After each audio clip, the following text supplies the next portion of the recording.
Okay, welcome, welcome. This is the week 10 webinar. So we're getting close. This is week 10. And what we're doing today is actually some really important statistics, things that are used a lot. So what the plan is for today is, as always, I'll answer any questions that you have. Just pop in the chat box or ask, and then I'll answer. I always have one eye in the chat box. And then what we're going to do is we're going to look at regression analysis. And regression analysis basically has a whole lot of little pieces. And the first piece is what's called a scatter plot. And that is basically plotting points. So we'll talk about what that means and how to use it. Then we're going to look at R. R is a correlation. So we'll talk about, how do you find the correlation? What is the correlation? How do you interpret it? And we'll look at R. We'll also look at R squared. I know that's just the square of R, but it has kind of very particular meaning that doesn't feel very much the same as R. But we'll talk about how to interpret R squared. Then after that, we'll look at the equation of the regression line. So if you have a scatter plot, you can get like a best fitting line, and that's called the regression line. And lines have equations, and kind of how do we understand those equations and how do you understand the line? In particular, a line typically has a slope and a y-intercept, and what do those mean? And how do you interpret those? So it's going to be a lot of interpretation in this particular chapter. And this, by the way, is all chapter 12 is regression analysis. And then I want to remind you, this is pretty much true for everything we do in the class, but it's most commonly misused by mistake. And that is that they do statistics and then they say, well, now we know what causes this, and that you can't do. So what we're going to do is really, really emphasize to avoid causation.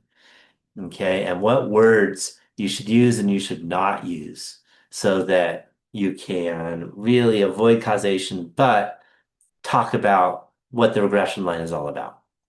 Okay, and what the correlation is all about. Then, as I promised weeks ago, is that every week we do hypothesis testing. So we're going to be looking at hypothesis tests for, this is actually a Greek letter, and it's a Greek letter for R, and it may look like a P, but it's not. It's rho. RHO is how you kind of spell it in English, but it's row, like row, row, row you boat. So we'll look at a hypothesis test for rho. So that is the main plan today. And in particular, this is week 10. 10's an even number. Why is that important?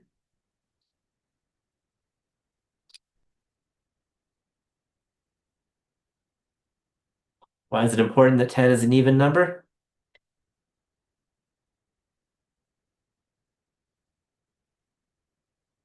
Yeah, yeah. So even number of weeks mean that you have an exam. And just to let you know that the week 10 exam, about half or so will cover chapters 1 through 10, and the other half will focus just on chapters 10 and 11. Sorry, 11 and 12, not 10, 11, 11 and 12. So make sure, you really learn 11 and 12, and also do a little refresher on some of the others, because that's how the exams work. Hopefully you're getting used to that as how exams work. So the other thing is a week from Sunday. Okay, I know that's a while from now, so that's 12 days from now. What's due in 12 days?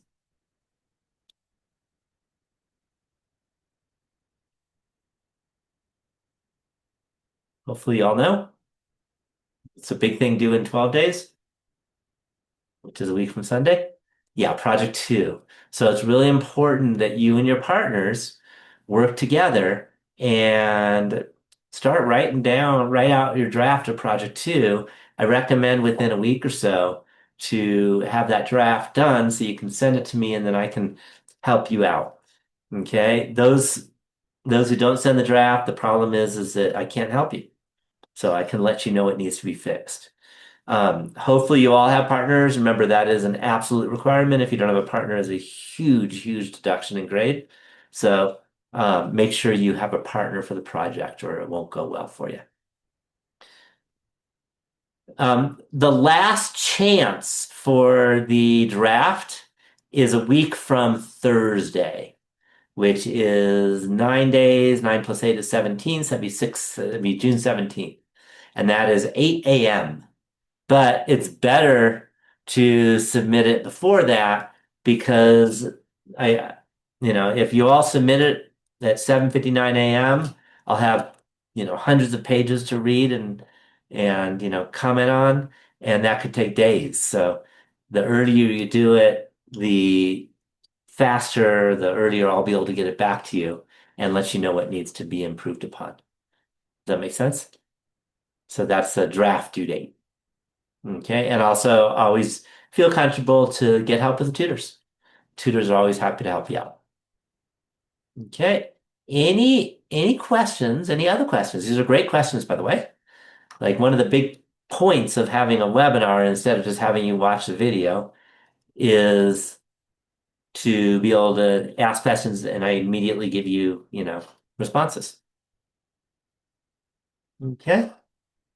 Any other questions? Okay, so I have a question for you, and I always like to bring in relevant stuff. And to me, I did something kind of special today. I don't know, any of you from Tahoe or in Tahoe? Any of you around Lake Tahoe? No one? Okay. So you may not know about Tahoe, but I took a bike ride today around Lake Tahoe. Okay. And just to let you know, it was 75 miles and 3,500 or so feet of elevation climbing. It was brutal. So if I'm a little tired, then you understand, but just not mentally tired at all, just physically. Um, but so I figured I'd relate that. And a question I have is, do you think that maybe the closer you tend to live to your college, okay? And again, if you're a Tahoe person, that would be Lake Tahoe Community College. But if you have a different college, which is your main focused college, then choose that one. And it might be that those who live closer to the college, maybe they bike more because they bike to get there. Whereas if you live, 100 miles, that'd be really hard. Okay. So I have two questions that I want you to put in the chat box. The first is how many miles have you ridden a bicycle in the last month? Okay, so that would be since May 10th to now. And again, estimating is fine, just put in a number. And then the second is how many miles do you live from your college? And that could be like Tahoe Community College if that's your main college or whatever your main college is. And so you should have two numbers, not just one. If only have one, I have no idea what you just answered. Could be either of those.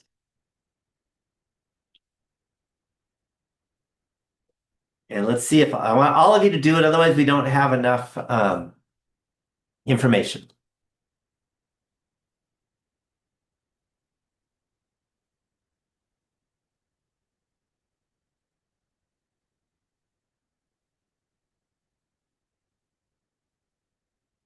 So hopefully there's a bunch of you there, so make sure you do.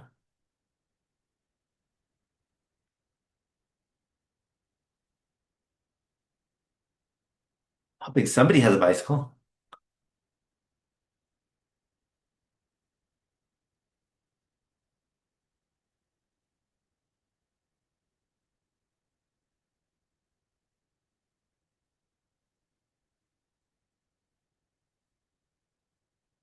So I'm hoping all of you answer the question.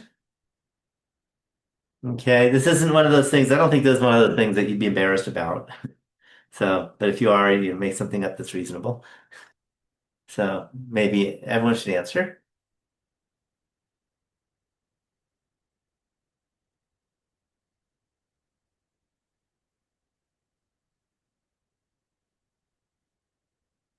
So put up in the chat box.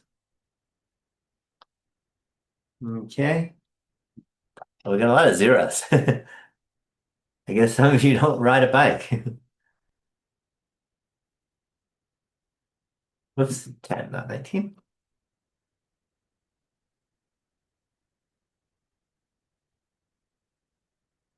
Okay, maybe I'll one more, hopefully. So pop the chat box. Oh, another zero.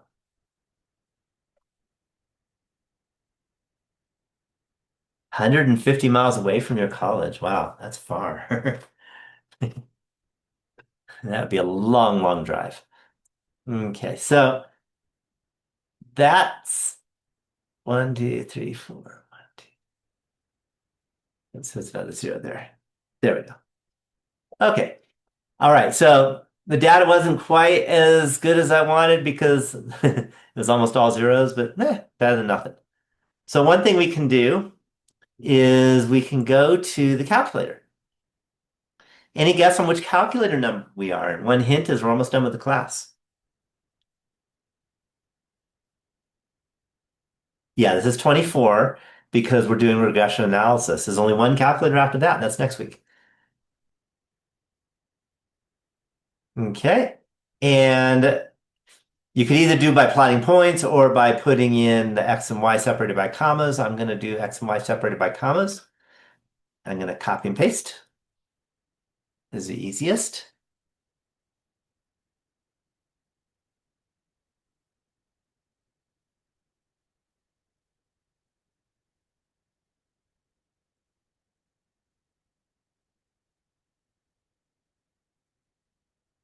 And I'm going to hit plot points. Wait, did I get enough? One, two, three, four, five. One, two. Uh-oh.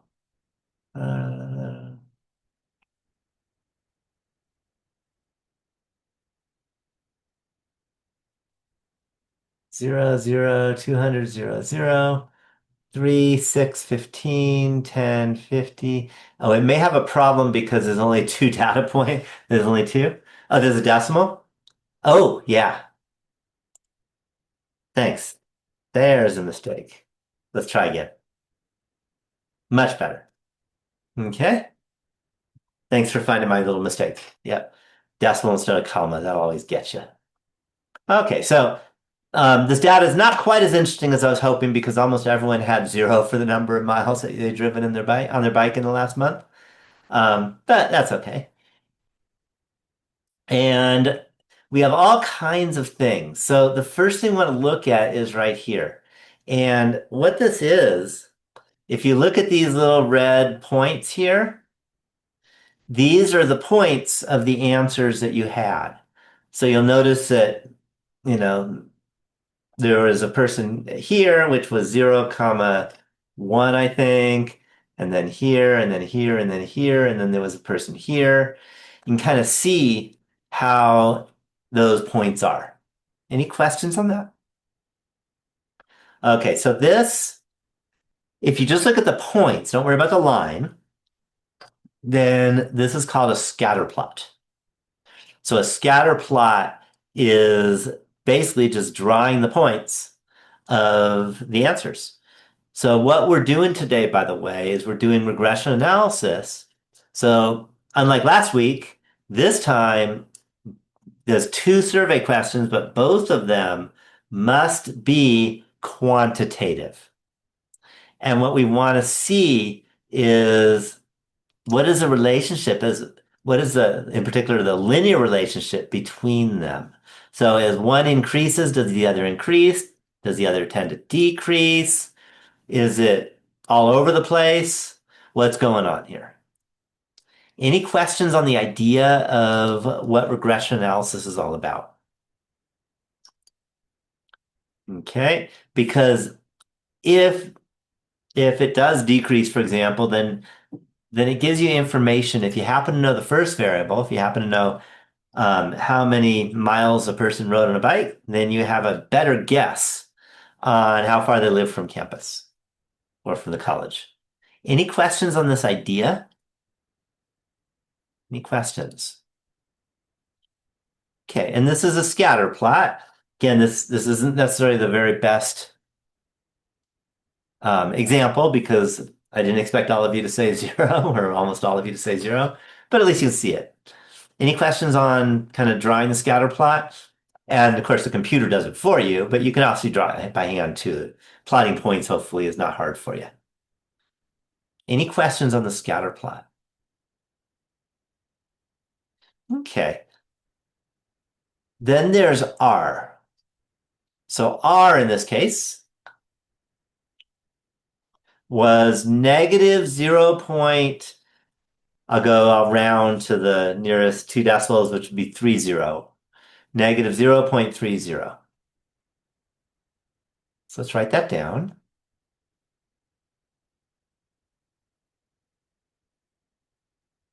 Okay, let's make that a little bigger because it might be hard for you to see. Okay, what that is, first thing R, that's the correlation.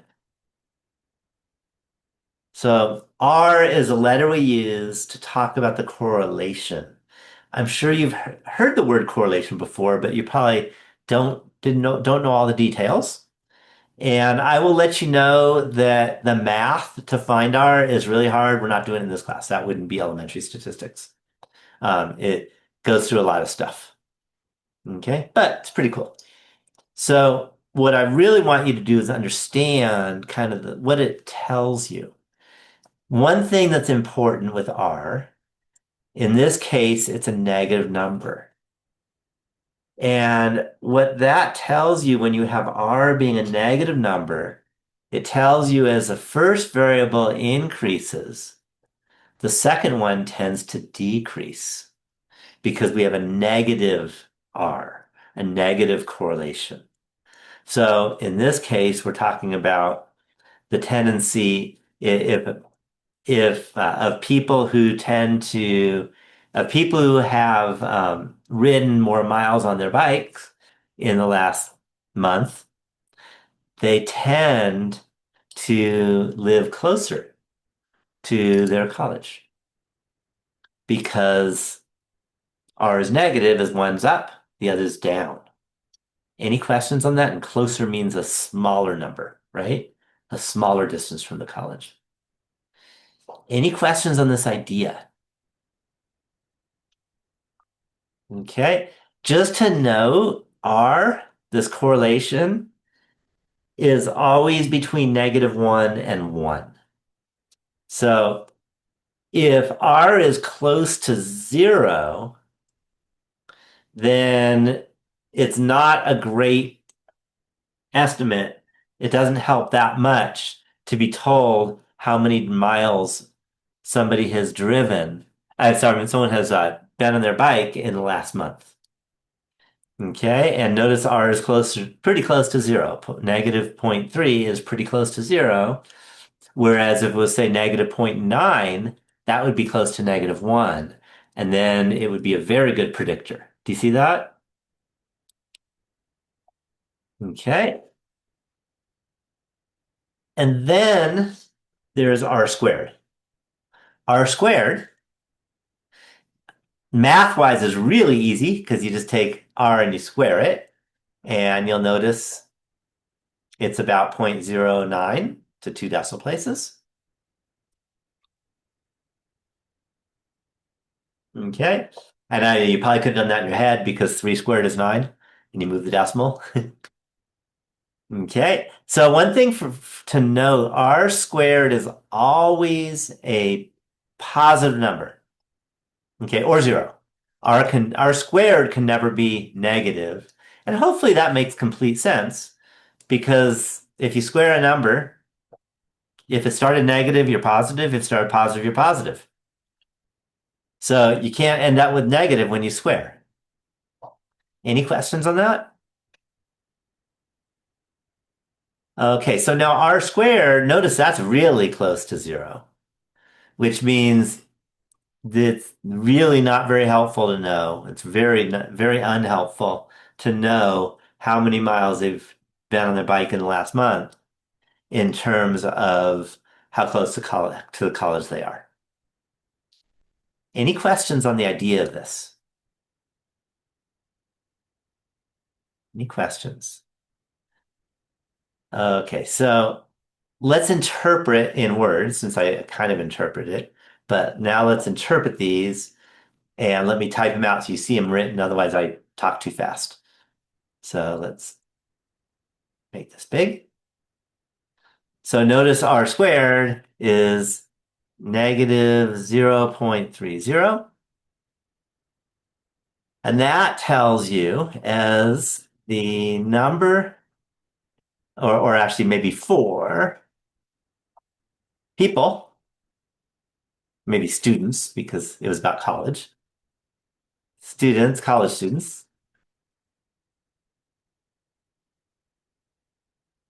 who have ridden their bike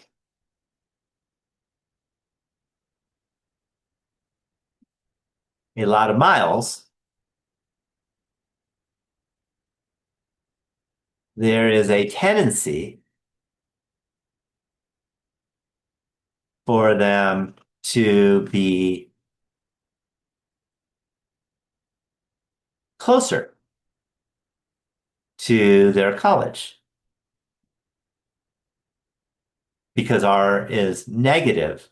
So as miles on a bike go up, distance from the college goes down. But since R is close to zero, and maybe I'll even write the correlation because that's what R stands for,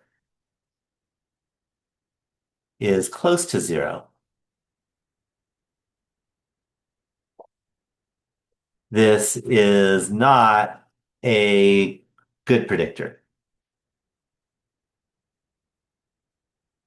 So it doesn't help that much to know how many miles that they've ridden their bike if you want to find out how close they are to the college. Any questions on that? Okay, now let's interpret R squared. Usually you interpret it as a percent. So 0.09 can be written as 9%. Any questions on that? Which actually is not a very high percent. And what we can say is there is a large variation on the number of miles students live from their college. Okay. And by the way, let me remind you, variation can be thought of as standard deviation.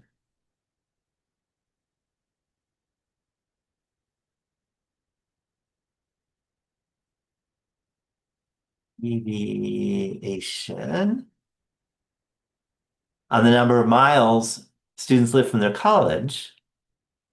But if we only look at students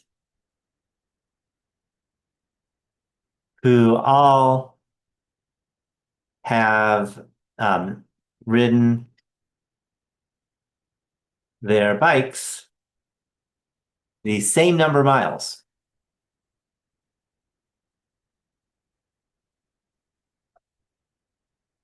in the last month, because that was the survey question, the first survey question, then this variation on average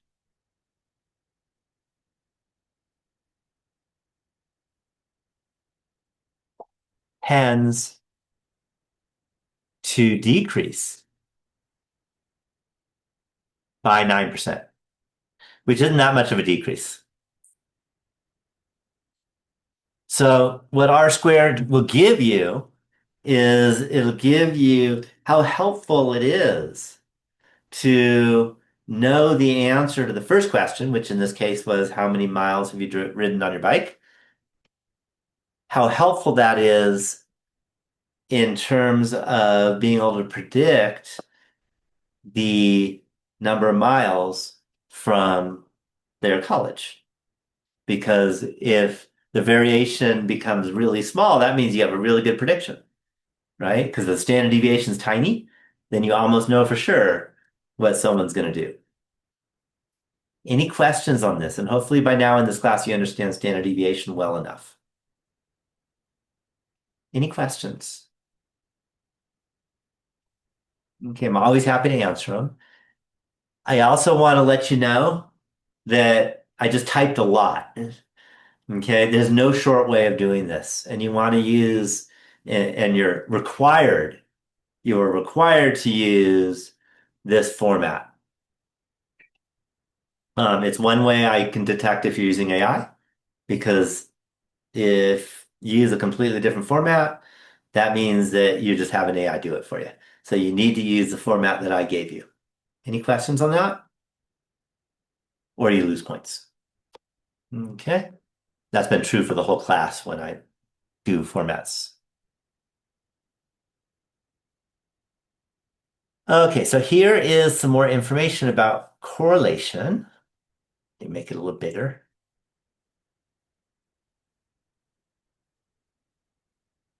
So in general, R is called the correlation. Okay? And R is always between -1 and 1. So if you ever think R could be 2, you're wrong. Okay? R can never be bigger than 1 and it can never be less than -1. The sign of R is the same as the sign of the slope. So if you kind of look at in our picture here, see this line? Notice this line has a negative slope. Is that clear? Because it goes down as you read, as you look from left to right, it goes down, so the slope is negative. So the sign of the correlation is always the same as the sign of the slope.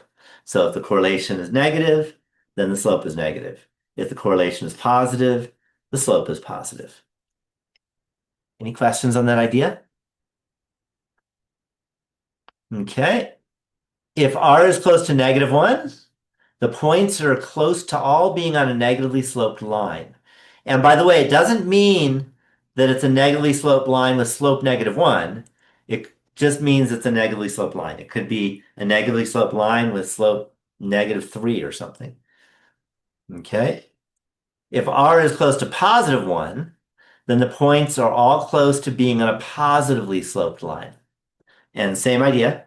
That does not mean the slope is the same as R. It just means it has the same sign.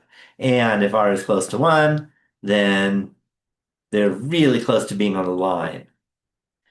If R is close to 0, then there's no line that fits the points very well. Okay, so for example, our R was pretty close to 0. It was -0.23 or so. And this line, yeah, it's not far from these 2 points, but if you look at the rest of the points, it's pretty far from them. So it's not like you can kind of visualize the line by looking at the points real easily. Any questions on that idea?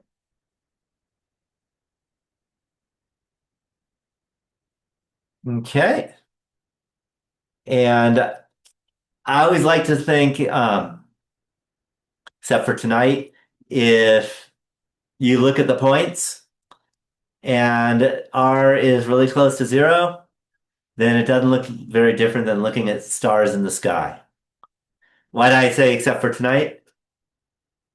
Any guesses?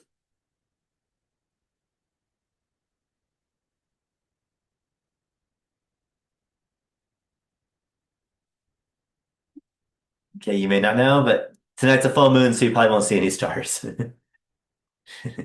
We have a full moon, the stars are not very clear. Okay, but if you think about a new moon day night, and you see all the stars in the sky, especially if you're in Tahoe where we have beautiful stars, they're all over the place. It's not like there's they look like they're sitting on a line. They're just all over the sky. Does that make sense?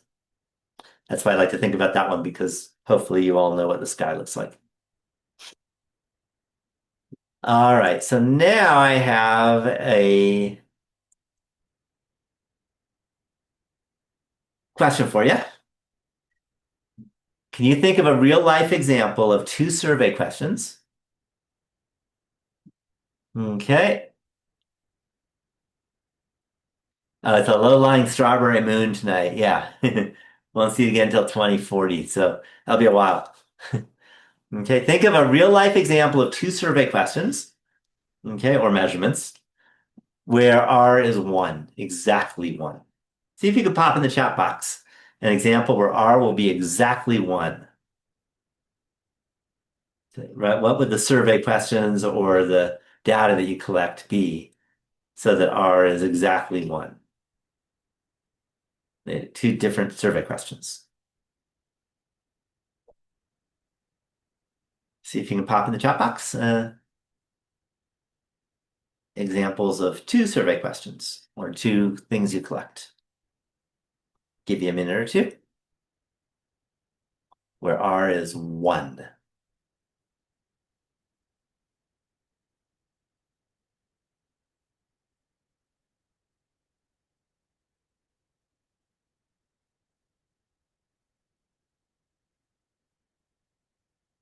Hopefully you'll pop it in, type it in. Give you a minute or two.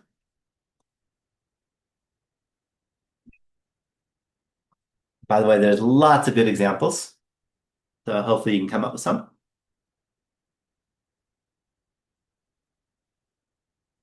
So that means you have a perfect positive correlation.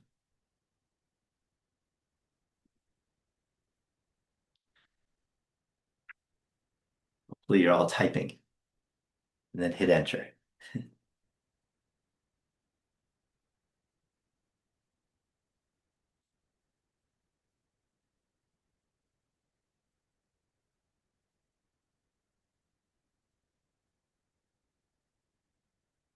See y'all jumping in. But if you get it wrong, it's okay. This isn't a test.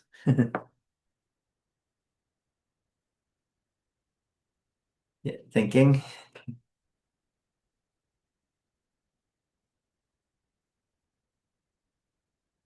Yeah, so when would R be like exactly one?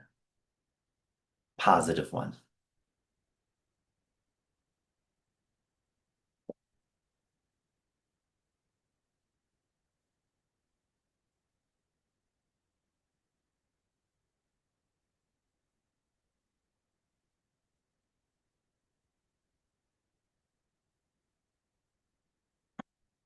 All right, maybe I'll give an example because I don't see anybody. Ah, here we go. Two questions actually, not just one. And they both have to be quantitative. There's no qualitative. In chapter 12, we don't do anything with qualitative because you can't plot points. So remember that when we looked at this, we had an X and Y axes and we have numbers here. You're not going to be able to build a scatter plot if you had a survey question that was not quantitative. Does that make sense? Okay. All right. So, oh, good. That's a good one. So, name your age. So, one would be how old are you? And the other is how many months have you been alive? So, exactly how old are you? And how many months have you been alive? That'd be good. And that would be a R equals one because there's a formula, a linear formula that relates how old you are in years to how many months you've been alive. And that formula, by the way, happens to be the months you've been alive is 12 times the number of years your age, right? Any questions on that? So that's a good example. It's a really good example. Okay. Name your age and year of birth. So that actually is technical because um so that one should be yeah, that one should be also because again, if you're there's a relationship between how old you are and your year of birth, and that relationship is very simple because you just take, if you want to find out if you know how old somebody is, then you just subtract that number from 2025 and that will give it to you. There's one little issue, and that is um, if you were born like last month versus next month, your year of birth is the same, but your age is different. Does that make sense? So that would be really close to R equals one, but not exactly. Does that make sense? Because the year is, there's no fractions allowed with years, the year of birth. That makes sense? Is that clear? Okay, so those are some good examples. Let me give you another one that I have, and that is how tall are you in inches and how tall are you in centimeters? Because you may or may not know the formula, but there's a linear formula that converts inches to centimeters. If you're taller in inches, you're taller in centimeters, and it's linear. Any questions on that idea? So R equals exactly 1 means that there's going to be a simple formula that tells you how to get there. Any questions on that? Okay, so now the next question. Think of a real life example of two survey questions where R is very close to 0.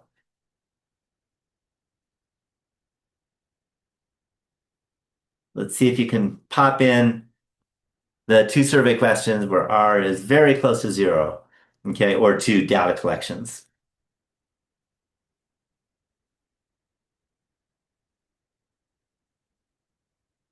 Let's see if you can put that in the chat box. So if you want R close to 0, it doesn't have to be exactly 0, but maybe very close to 0, or almost certainly very close to 0.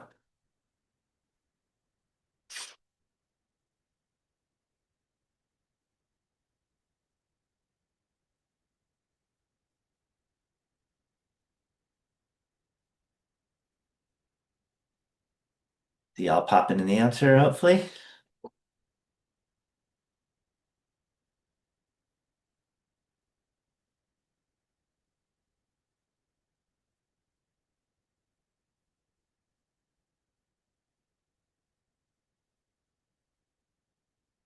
Give you a chance to type.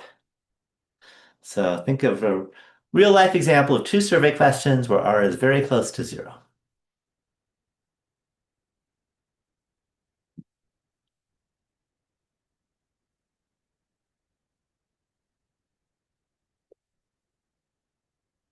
Maybe some of you are thinking, but hopefully you'll come up with something.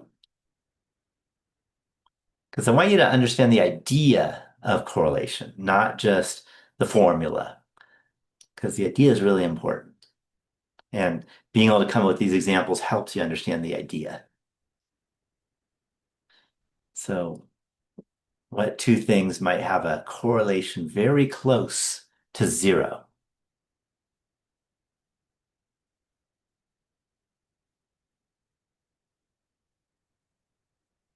Hopefully you'll come up with one. I know it takes time to type.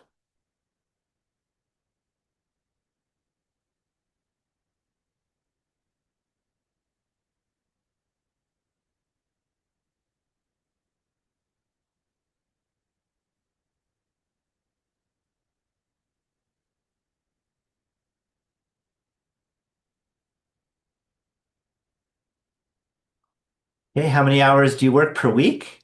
And how long did you wait in line for a train? Okay, those who took a train, I'm guessing, right? Because if you didn't take a train, then you don't have an answer. Okay, that might be close to 0, might not be. Might not be, but I really have no idea whether people who work longer um, tend to not have to wait as long for a train, or maybe they do tend to. That one I'm not sure. So it might be true, it might not be.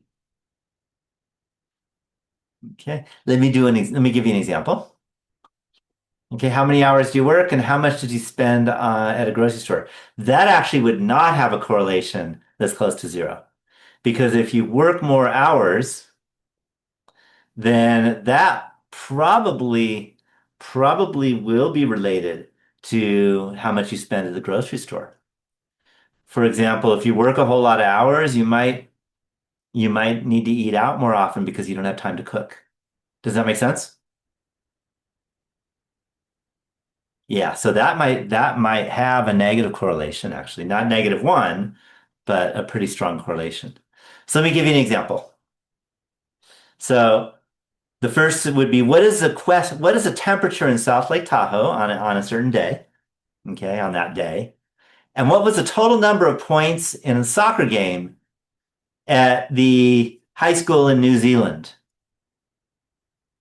Okay. If you know the temperature in Tahoe, does that help you out at all about how many points a soccer team in New Zealand would get? Do you see they have like nothing to do with each other? Do you see how that works? If you know that it's really hot in Tahoe, that tells you nothing about how many points a soccer team is going to score in New Zealand. Okay, so that's an example where R would be very close to zero because one doesn't help you at all in guessing what the other one is. Is that clear? Okay. Now let's see if you can come up with an example where the correlation is close to -1.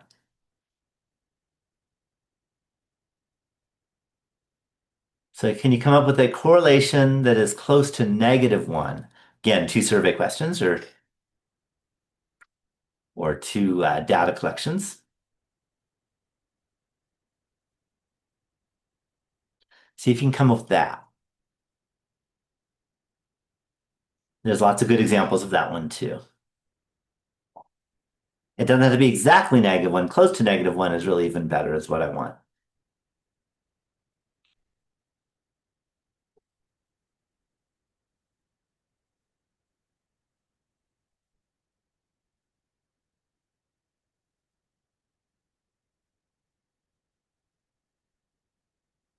And I'll give you a minute or two. See if you can come up with that example. Because I want you really to understand correlation and think about what does it mean when you see that number. So if it's close to -1, what does that tell you? Can you come up with an example that might have something like that? And I'll give you a minute or two to type in an example. Hopefully all of you can. Okay. How many tangerines you have left in a bag? How many tangerines you eat from that bag? That wouldn't be close to -1. That'd be exactly -1. Do you see? How many miles did you ride your bike? And how much time do you spend watching TV? Okay. That would probably be close to -1 because if you ride your bike a lot, probably don't have time to watch a lot of TV, or, maybe that type of person doesn't watch as much TV because they're out riding their bike. Okay. So I like that one a little bit better. Let me give you another example. And this one, way before even I was born, was a huge deal. And it made a huge difference in society. And that is how many cigarettes a person smokes each day and how long they live. Okay. Hopefully you all know this, that if you smoke a whole lot of cigarettes, then you have a higher chance of dying young. Have you all heard that before? That's all been looked at statistically and biologically, by the way. Okay. It does not mean that if you smoke a lot, you will die young. It just means you have a higher chance. And when we're talking about correlation, we're only looking about chance, not an absolute. Is that clear? Any questions on that? So that was a biggie, and that was I'm not exactly sure the decade, but I think it might have been the 50s when they came up with that. And then they realized that it was really bad for you, and they were able to educate people. And there's still people smoking, but nothing like it used to be, you know, out, 80 years or so ago, when almost everyone was smoking and all kinds of bad things. Any questions on this example? Okay. So just a note, this is a note on what we've already talked about. R squared is a square of R. It's best to make it a percent instead of a decimal because it's easier to understand what it kind of tells you. And it says the variation or the standard deviation in the y variable is considered large. But if you just look at the y values that all have x values that are almost the same, then on average, the variation, aka the standard deviation, is reduced by r squared percent. So that in the example I gave you, that was what kind of this is more of a template. Does that make sense? Okay. So templates are important because that will help you get it right when you have to do the exam and also the discussion post assignment. Any questions?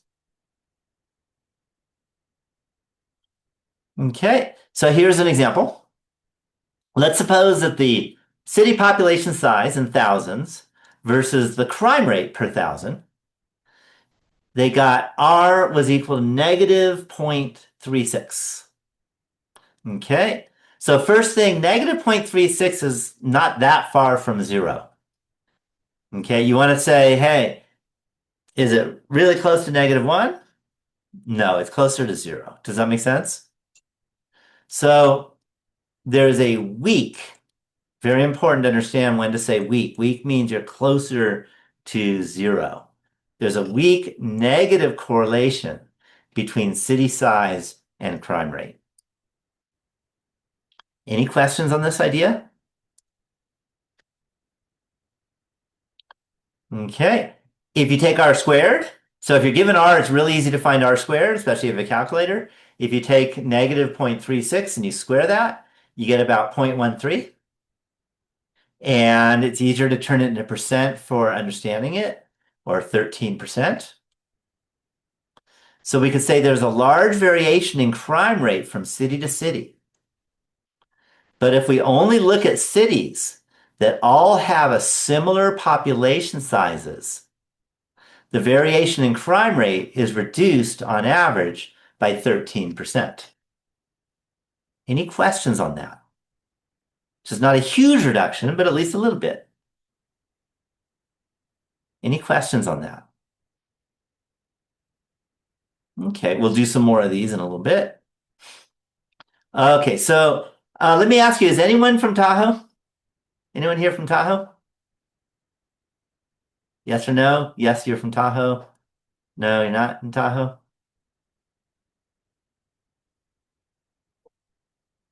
Okay, that's an easy question. You should know if you're from Tahoe or not. Not a math question. Okay. If you are from Tahoe, then you probably know the most important science that's specific for Tahoe that we all care about. Do you know what that is? And I go, I don't mention names, but I can see the yes answer at least. What's the biggie for Tahoe that other places don't have that we worry about?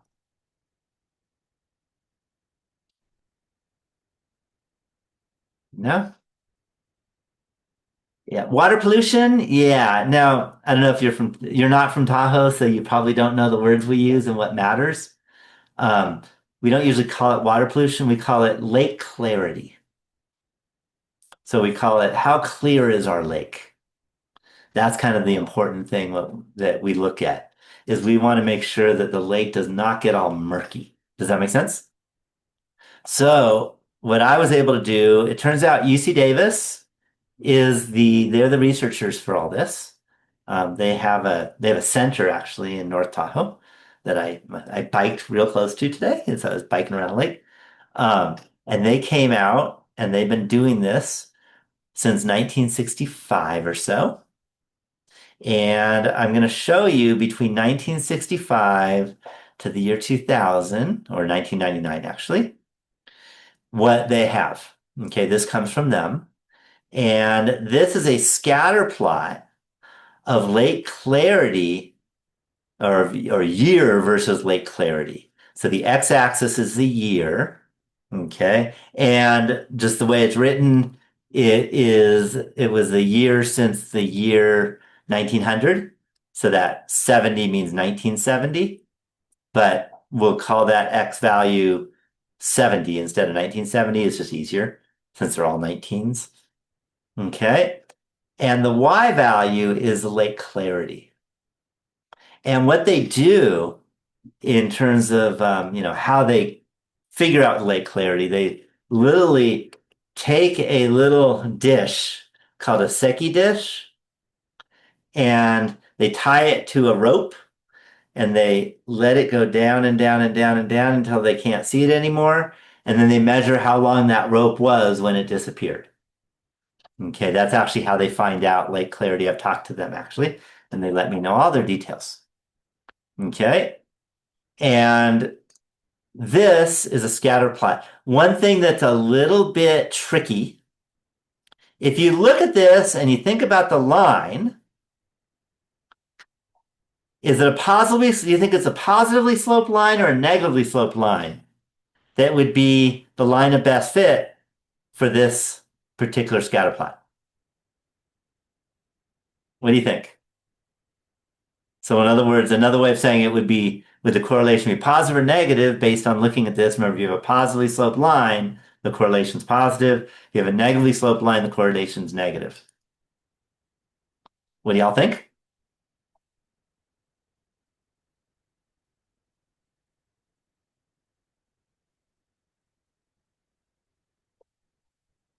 Yeah, good, good, good. You didn't fall for the trick. Notice that the y-axis is upside down. So 35 is way down and 15 is way up. So it's actually upside down, which means that this is actually a negatively sloped line. Okay, any questions on that? Okay, so this, this is real data. And I want to let you know that we've learned in our class that you have to have a sample size that's pretty large. Any guess on how big a sample size you need to determine each of these depths?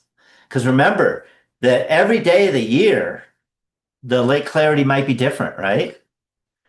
How big a sample size do you think you need to really have, good, reasonable data that you can use statistics on? And it's not a trick question, actually. Hopefully you all know.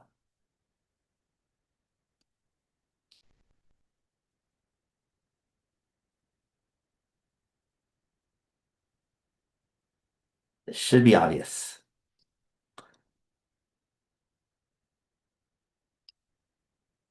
Yeah, not very close. Instead of 30 or more, it's more than 30. So I want to keep you remembering that 30 is not more than 30. So 31 or more. Does that make sense? Any questions on that? Okay. And actually, this made me smile more than almost anything when it comes to asking about data collection from anyone. I actually talked to the people in charge of the UC Davis Research Center and asked them about it, and they told me that each year they were measuring 31 different days. Okay, so I'm like, yeah, they did it right. Because they made sure that they had a large enough sample size so that you can actually use the statistics that we've learned. Any questions on that? Okay, so now what I'm going to do is we can take these points, and since I've already typed them on this screen, I can go back to the calculator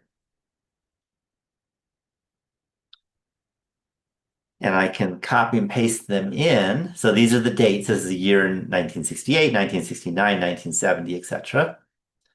And these in order are the depth of clarity in meters, by the way. So I can pop those in and I can plot points. Okay, and now we look at this and we see a scatter plot. Any questions on the scatter plot and how it was drawn?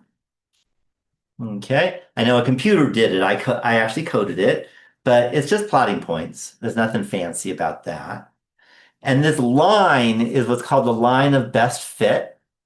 So it is a line that is closest to the points. It's more complicated than what I just said, but again, it involves calculus, a lot of calculus, which that's not a prereq for the class, so I'm not even going to go there. But you can kind of visualize it and see that, yeah, that line looks pretty good. Whereas if you put the line like over here at the top or something, that wouldn't look good. Any questions on seeing that?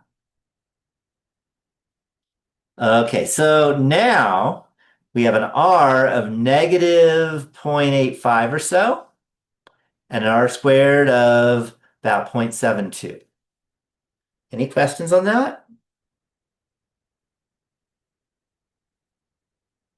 Okay, we also, yeah, let me put that in. We also have the equation right here. I'll just copy and paste it.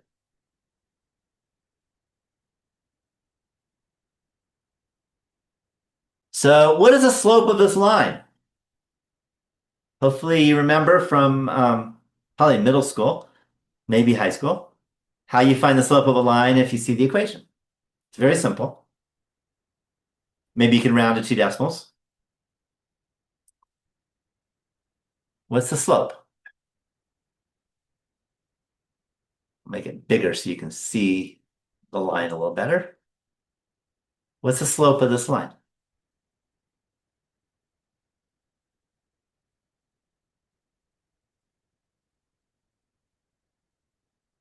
Rounded to 2 decimal places.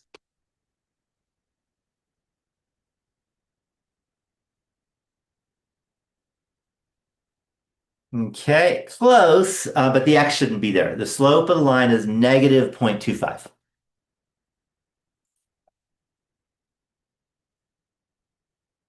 Any questions on that? So that's the slope. Slope's just a number. So the slope of the line is negative 0.25. So now it's time to interpret the slope. And remember, the slope is the rise over the run. So we can say the rise over the run is equal. One thing that helps is to make it a fraction. So I'm going to do this. I'm going to write negative 0.25 divided by 1. Can always make a fraction by calling it divided by 1. Any questions on that? So now we say the rise is negative 0.25. And notice the rise or run. The rise is a change in the y coordinate. The y coordinate is the meters of clarity.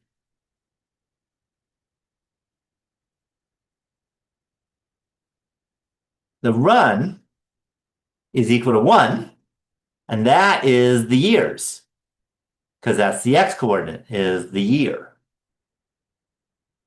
Any questions so far? So now we can take this information and put it into a sentence. So we can interpret the slope by saying,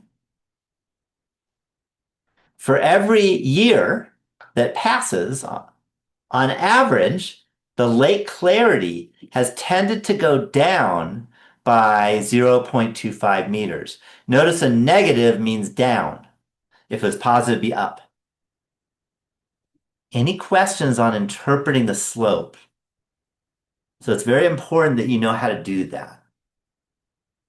Any questions on getting this interpretation down?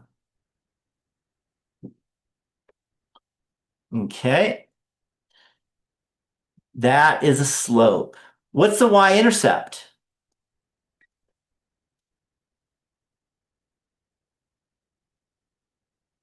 Looking at this equation here, what's the y-intercept? Maybe rounded to 2 decimal places. Should be easy.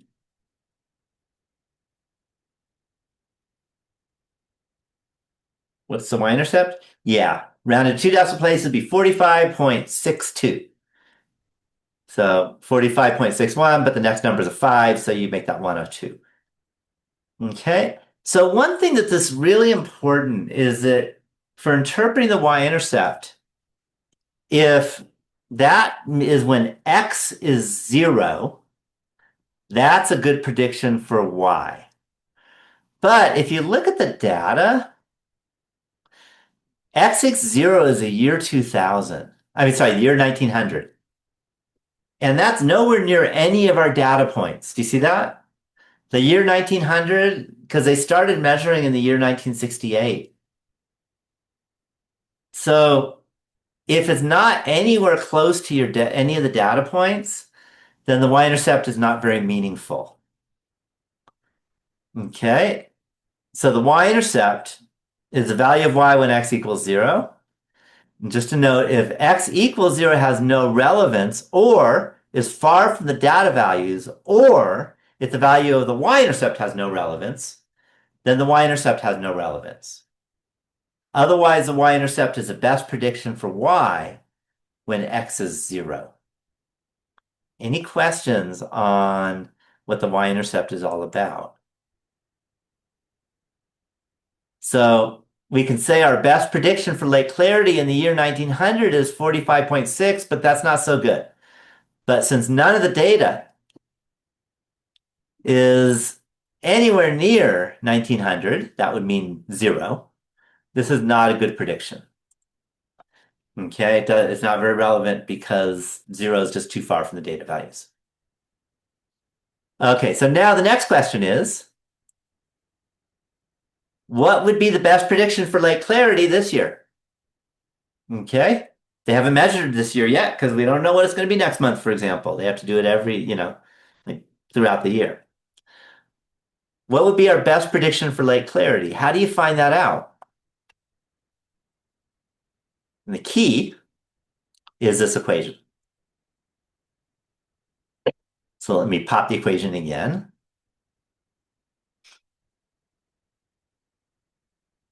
So if we want the year 2025 and we want the best prediction, that means that x should be 125 in this case, because remember, x corresponds to how many years since 1900. And there's been 125 years since 1900. And if we pop that in, let's go to the scientific calculator, pop that in, you get 14.8.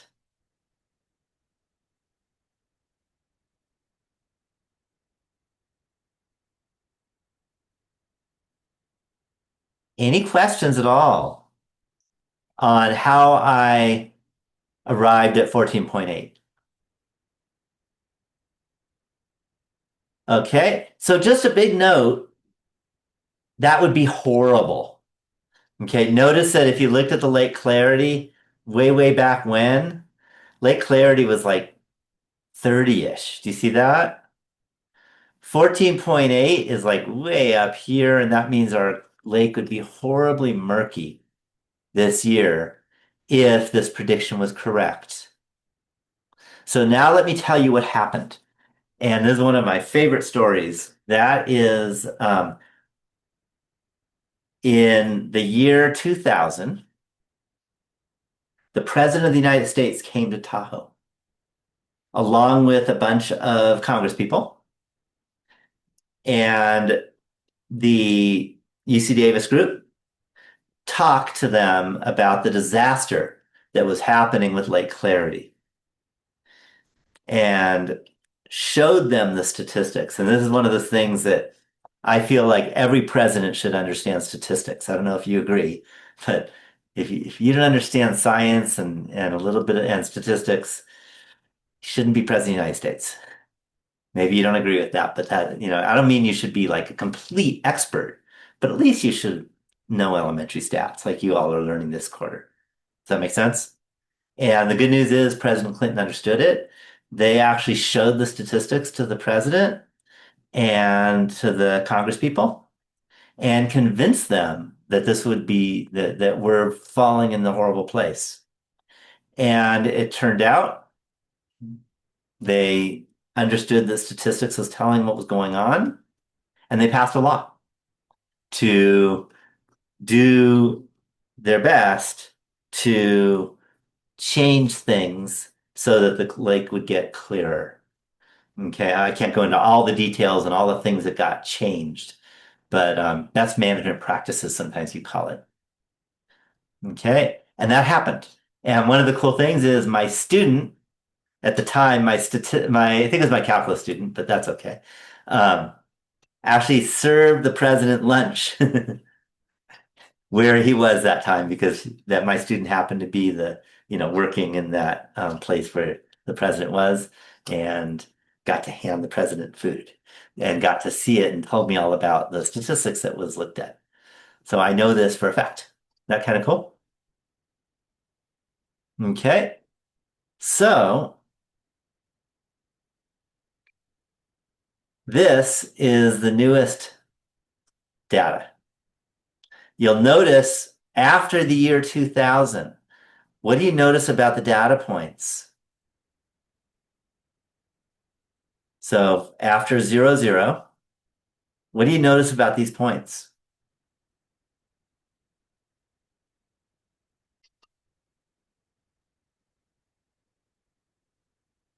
What do you see? What do you think the correlation might be post 2000?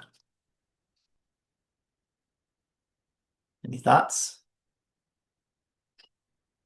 Remember, it was a very high correlation between 1968 and the year 1999. That correlation was actually here. That correlation was negative 0.85 or so, which is a pretty high correlation, high negative correlation. What do you think the correlation might be post? Any thoughts? If you look at this data, it's just up and down and up and down. Like here, there was a clear trend of losing clarity. And then post the year 2000, there is no trend of losing clarity anymore. Do you see that? Okay. It does go up and down, but it doesn't just go down. Okay. And just to let you know, the main reason why it goes up and down so much is weather. If you have a big weather year, you're going to get worse light clarity, it turns out. Okay. Any questions on that? So it worked. It was actually real. Okay. No questions? Okay. So, by the way, let's look at the hypothesis test. Okay. And hypothesis test. Oh, before that, I just want to let you know words to avoid when you're dealing with regression analysis. Okay. Not just like so you don't lose points in the class, but just you shouldn't ever use these words for regression analysis. Cause. Regression analysis does not tell you about causation. You cannot say that you have a strong correlation, therefore this causes that. Is that clear? Any questions on that? You can't do that from just statistics. Sometimes you can do it from science, but not from just statistics. And something that you may not have even thought about before, but the word because has C-A-U-S-E in it. So don't use the word because that infers causation. Also, don't use word if, blah, blah, blah, blah, then it will. Because we know for sure it will happen. And that's not what you have. You just have correlation. As one happens, the other tends to happen. So it's real important to use the right vocabulary. Tendency, average, tends to happen, not caused by. Any questions on the language? Any questions? Okay, so now we're going to do a hypothesis test. So when we got this R, by the way, this R of negative 0.85, okay, that's the correlation we got, but we got it from the sample. Okay, we only had a sample of, size, what was it? It was 32. Okay. We don't know every year in history. We just have the sample. So this is a sample correlation. And just like we've done before in class, like when we had a sample mean, there was also a population mean, which you almost never know the population mean. Similarly, you almost never know the population correlation, but you can still refer to it. Okay, and just to let you know, the Greek letter that corresponds to R is this rho. Okay, so it looks like a P, but it isn't.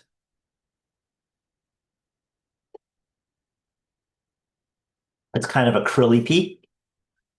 Okay, so the Greek letter is this rho, and that is the population correlation. And in our class, our hypothesis test is always going to be H naught colon rho equals 0. And if you don't know how to type in the letter rho like I just did, you can use RHO. Okay, and I'll accept that. And then HA or H1, depending on what you want. I don't care whether you use HA or H1. And that is rho not equal to 0. And that in our classes, we're going to use that because what it is we're testing to see if there is a correlation. If there is not a correlation, then the slope of y-intercept are meaningless, doesn't help at all. Okay, pretty much nothing in regression analysis is going to help if you don't have evidence that there's a correlation. Does that make sense? If there is a correlation, then you can actually use all this stuff to make predictions. Any questions on that? Okay, so the p-value, by the way, was the p-value 9.67 about approximately to 2 decimal places? Is that the p-value? Look at the calculator.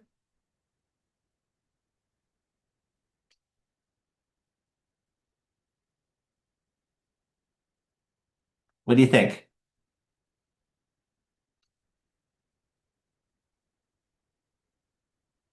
Is that the p-value? Hopefully you can all tell me.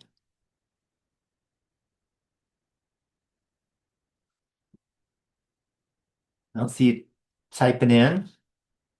Okay, so remember, P stands for probability. Probability can never be 9.67. You can't have over 100% chance of something happening. Always look over to the right. See this E negative 10? That means you got to move the decimal place 10 places. So instead of 9.67, what it really is 0.1, 2, 3, 4, 5, 6, 7, 8, 9, 9, 6, 7. Because that 9 is in the 10th decimal place. It's a very, very small p-value. So then we can go and write down our conclusion and say there is very strong statistically significant evidence. Okay, when you have a p-value really tiny, you can use the words very strong. Do not use strong if the p-value is, say, 0.03, because then you just have statistically significant evidence, but not strong. Do you see? Strong means less than 0.01. So there is very strong statistically significant evidence to support the claim that there is a correlation between year and lake clarity. Any questions at all on looking at the hypothesis test for correlation? Any questions? No questions? Okay.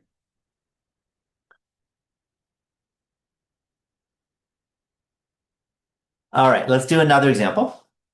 I think it's worth it. Still have some time left. So let's suppose we took a survey.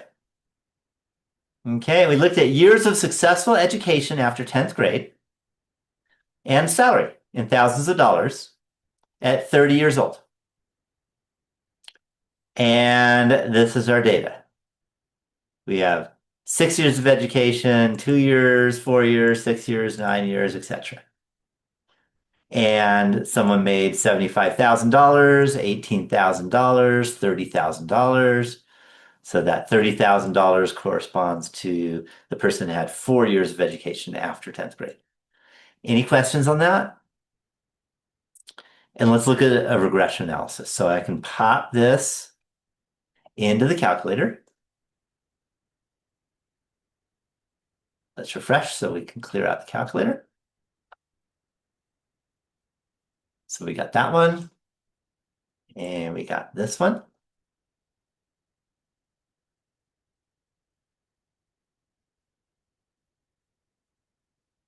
And I hit plot points. And there we have it. Any questions on that? Okay, and now we can look at everything and see what we've got. So for example, the regression line is y equals negative 27 or so plus 16x. Okay, we have our R is 0.9, positive correlation. We have R squared is about 0.82. We had our p-value is small, 0.0001. And now we can look at everything. So R is 0.91. So there is a strong positive linear correlation, notice it's positive, between the number of years of successful education after 10th grade and the salary at 30 years old. Any questions on interpreting the correlation? Okay, now let's look at R squared. R squared again was 0.82. So we can say there's a large variation in salaries at 30 years old. But if we look at 30-year-olds who all had close to the same number of years of education after 10th grade, then the variation on average tends to be decreased by 82%. Any questions on using kind of the template to write this out? Again, this is something you want to be doing for your discussion post answers and also for your exam question answers. Any questions? Okay, I'm always happy to answer questions if you have them. Okay, I let the y value with one decimal place. I mean the equation of the regression line, I round it to one decimal place. Okay, and we can say, well, what if somebody's had 6 years of education after 10th grade? So it'd be like getting a bachelor's degree. That would be, graduating from high school, 2 years, and then 4 years of college. So all you have to do is plug in the number 6. And if you plug in the number 6 into the equation, I got 71. Okay, that does not mean that if someone has 6 years of education, then they're going to earn $71,000. Instead, you can say our best prediction for someone with 6 years of successful education after 10th grade is that they will earn a salary of $71,000. It's just a prediction. Any questions on that? Okay, the slope again was 16.4. And we want to interpret that. That's rise or run. You could say 16.4 over 1. So that's one extra year of education and $16.4 thousand for salary. So we can say that for every additional year of education after 10th grade, on average, the salary tends to go up by $16,400. Any questions on interpreting this slope? Any questions? Okay, if we look at the y-intercept, okay, the y-intercept was negative 27.3. Okay. Can you make negative $27.3 thousand for your salary?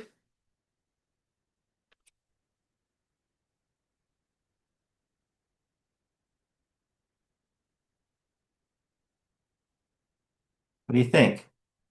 The things you have to ask when you're looking at y-intercept. One is x equals 0. Would that make sense? Can you have no education after 10th grade? That can happen, right? Drop out of high school. But you can't make negative $27,300 for your salary. That can't happen. You can't have negative amounts. So because of that,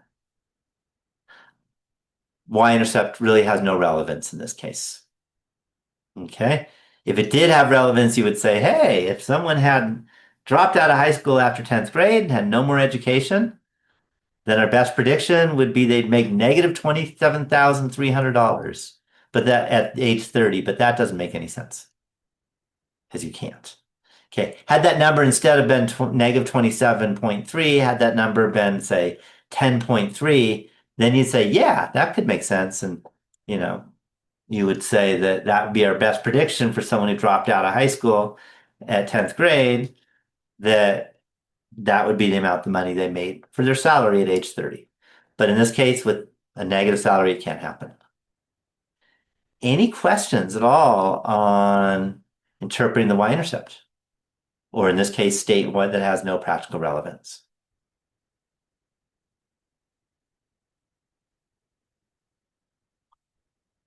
Okay. So let's go to the secret word.